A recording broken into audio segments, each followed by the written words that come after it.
guys, welcome to this episode of Kitchen Tips for Beginners.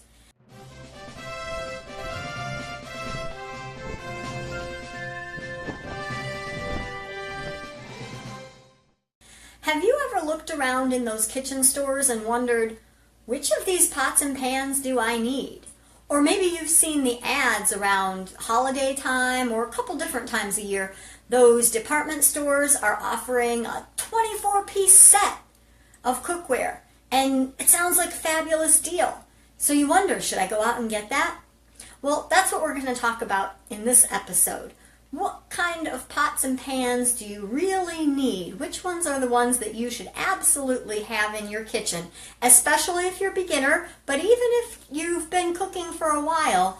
I admit that I myself have fallen prey to that, getting too many pots and pans, and then there's ones that sit there that you don't use and seems like kind of a waste, so then you donate them. So that's what we're talking about in today's episode. So I want to go ahead and get started, and I've got some pots and pans to share with you here. And we're going to give you a look at different types of things. I'll give you my opinion on a few things that I do like, a few things that I don't like, what to look for. So here we go.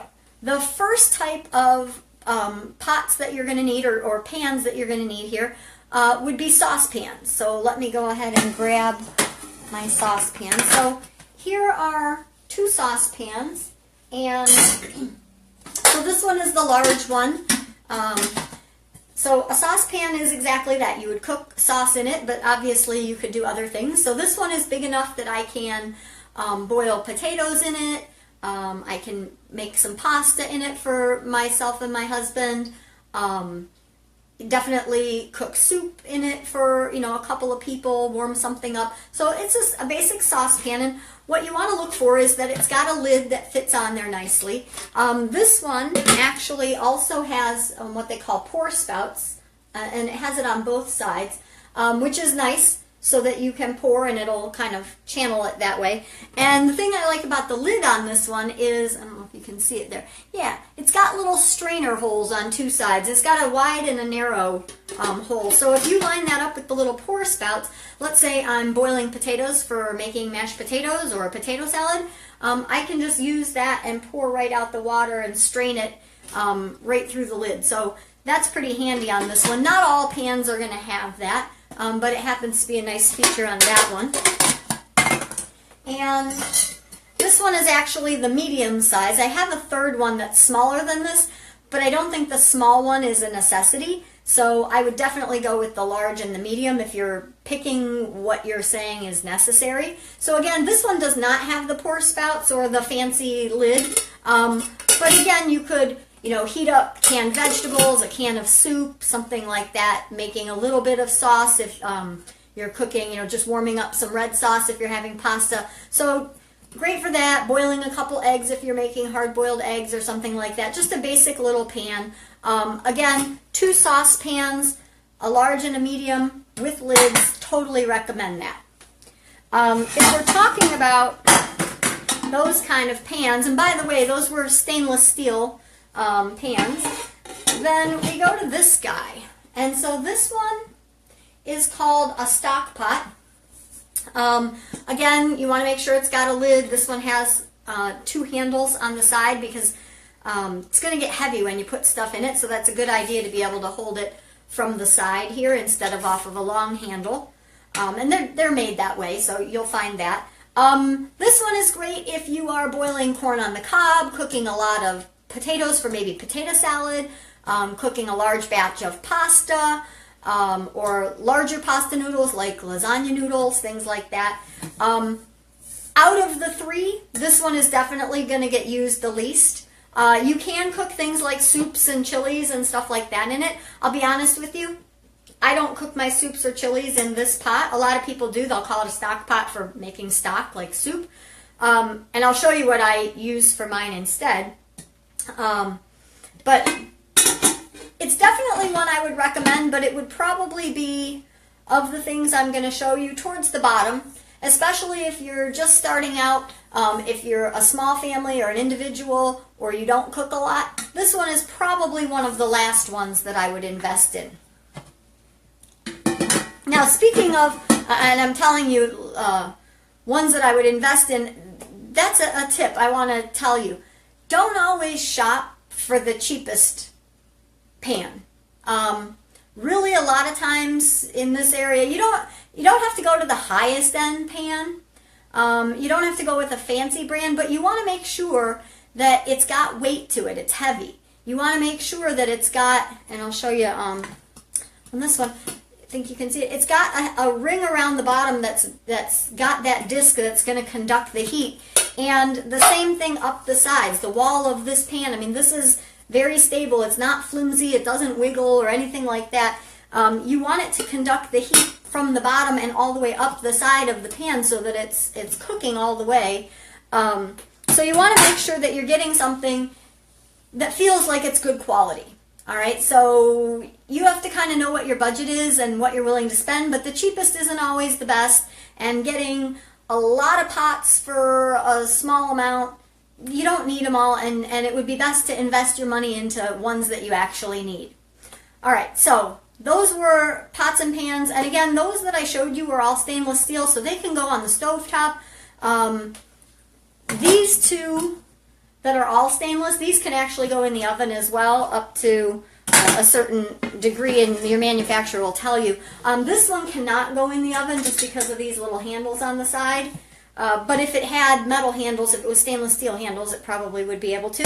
So read your manufacturer's suggested usage on that one. All right, so now let's talk these skillets. You might call them frying pans, skillets, saute pans. They come under a lot of different names. Saute pan and skillet and frying pan, there are slight differences if you're actually like getting into chefy stuff, but people kind of use those names interchangeably. So I want to show you these two, and obviously they're not in a set. They are made by the same manufacturer, but clearly they don't match on the outside or the inside. So let's talk about what we've got here. So this one is an 8-inch, so that's the diameter going across here. So it's an 8-inch, and I like this one because it's got nice high sides. It does have that substantial disc at the bottom and thickness going all the way up. One thing, and I don't know if I mentioned it yet or not, but this one, if you notice here, has plastic handle as compared to the pot I showed you earlier, which was all stainless. So here's the deal. This handle gets hot when it cooks.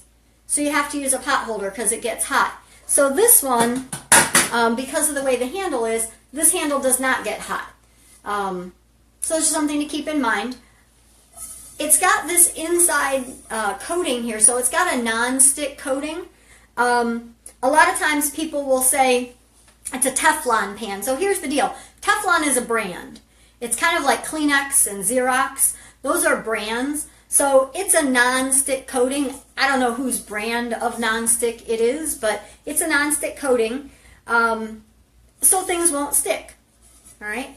You'll notice here on this one, it's smooth all the way through around, and even over here by the handle. I'm going to talk to you about that in a minute and show you another pan that I don't like as well. But this is great for, like I said, cooking a couple of eggs, making, if I'm just cooking for myself, like a grilled cheese sandwich, something like that. It's good for one person, or maybe cooking things for two people, but it's definitely a smaller amount here. I go to this pan all the time on weekends when I'm cooking eggs or something in the morning, make myself a couple of sunny side up eggs, make myself a little scramble with veggies and goat cheese and things like that. This is my go-to pan for that. And the other one that I'm going to show you, this one is a ceramic coated pan. Again, it's got that heavy disc at the bottom. It's thick all the way up the sides. It's got the handle that's not going to get hot. Neither one of these comes with a lid, so they're not meant for that. There are saute pans or skillets that do come with lids, but these didn't.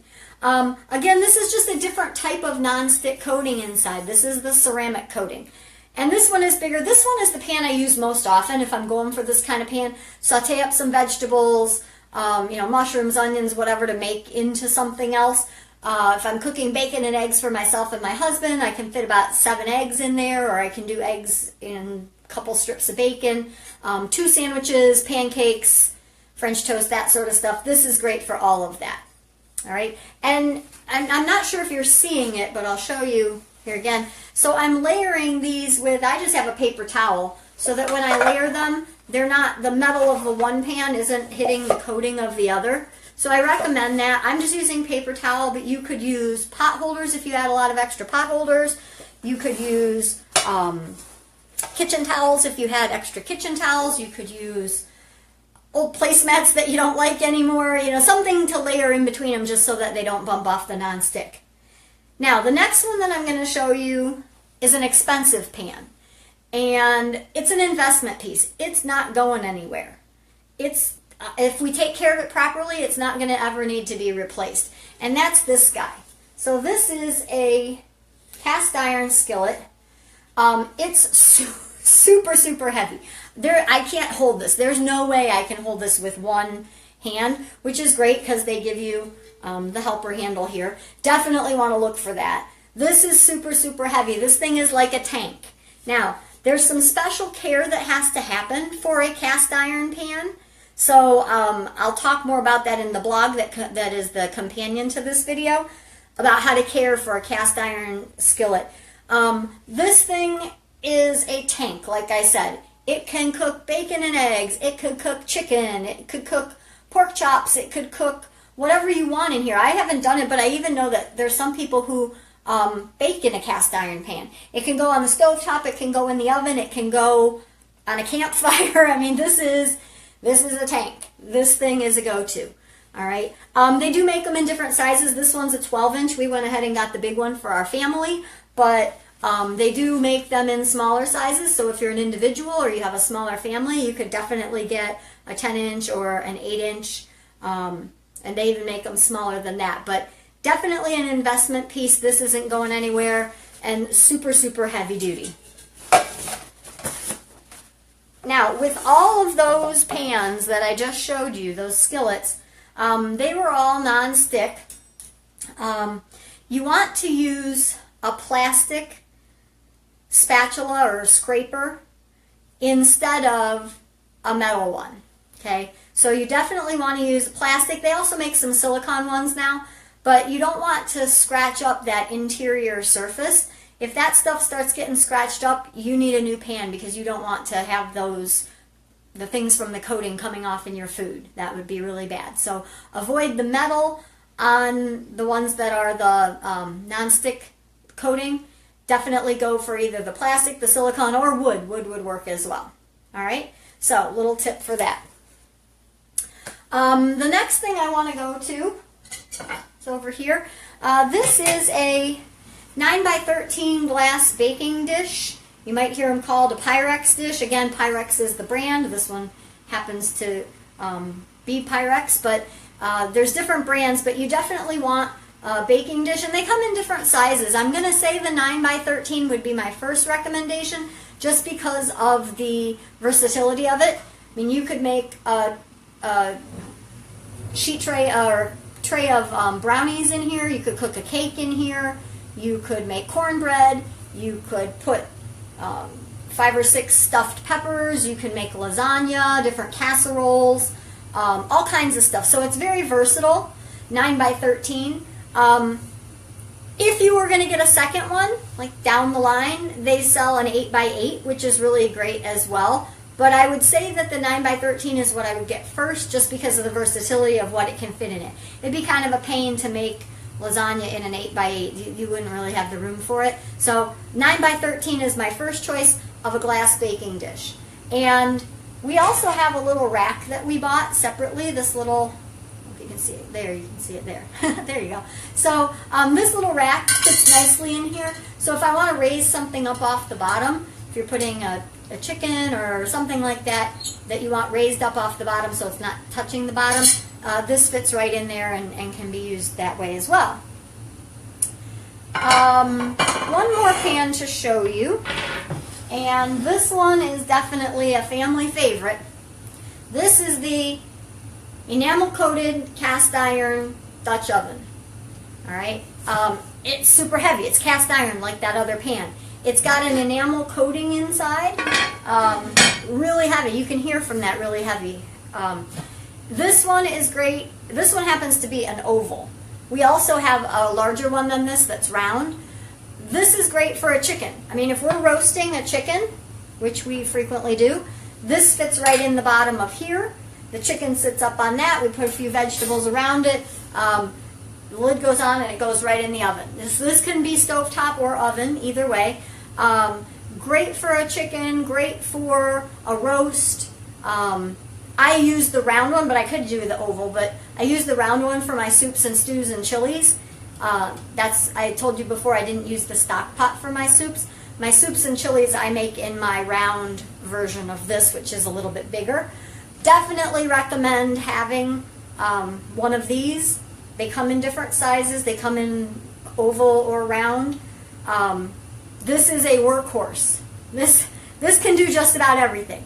So definitely I recommend one of those. Now, the last thing I want to show you is a couple pans that I don't care for anymore. Oops, sorry, I got too close to the camera there. So let me show you these. So we're back to a saute pan, and this one is all stainless steel. Here's the thing about this. I don't like this pan for a couple reasons.